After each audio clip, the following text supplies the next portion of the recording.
माल जो है वो मोड़ पर ही रुक जाता है, आल जो है वो गोर तक पहुंचा के लौट आती है,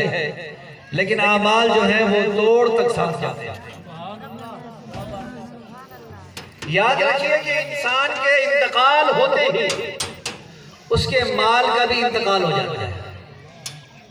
माल का भी इंतकाल हो जाता है। जिस माल को आपने सारी जिंदगी जमा किया, ना हलाल देखा ना हराम देखा, लोगों का हक मार कर आप जमा करते रहे, आपके आंख बंद करते ही, सांस के निकलते ही इस माल का आपसे ताल्लुक खत्म, फिर ये विरासत बन जाता है, वारिसों का माल बन जाता है, जिससे आपका कोई तक ताल्लुक नहीं होता। और जिस औलाद के लिए आपने दूसरों का हक मारा, जिस औलाद के लिए आपने बहनों के हक खाए, अजीज रिश्तेदारों के हक खाए, औलाद के लिए जमा करते रहे, ये औलाद भी सांस नहीं जाती।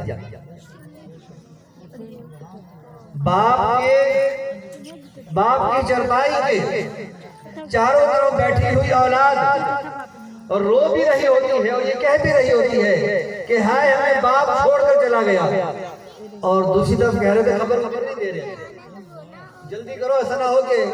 बदबू पैदा हो जाए, जल्दी दफन करो। एक तरफ रो भी रहे होते कि हाय हमें अब्बा छोड़ के चला गया, बाप हमें छोड़ के चला गया, और दूसरी तरफ कहते खबर नहीं दे रहे। और जितने भी अजीज औलाद हो, रिश्तेदार हो, दोस्त अहबाब हो, ये सारे बस कब्र तक साथ जाते हैं, और फिर कब्र की उस गोर अंधेरे के अंदर, उस काली कोठरी के अंदर कि जिसमें ना कोई हवा का रोशनदान है, ना कोई रोशनी का इंतजाम है, कुछ भी नहीं है, उस कब्र के हवाले करके वापस लौट आते हैं। और मैंने तो ये देखा है कि जो जितना ज्यादा अजीज होता है ना, वो उतनी ही ज्यादा मट्टी डाल रहा है, उतना ही ज्यादा वो दबा रहा होता है कि कहीं से कोई रास्ता रह ना जाए, कोई रोशनदान रह ना जाए, कोई हवा का रास्ता रह ना जाए। और फिर जिन यारों के लिए, जिन दोस्तों के लिए हम सब कुछ कर रहे होते हैं, वो जब एक बार कब्र से लौटते हैं तो वापस मुंह भी नहीं करते, देखता ही औलाद भी कुछ अर्से तक याद रखती है कि वो भूल जाती है। सिर्फ अमाल इंसान के ऐसे होते हैं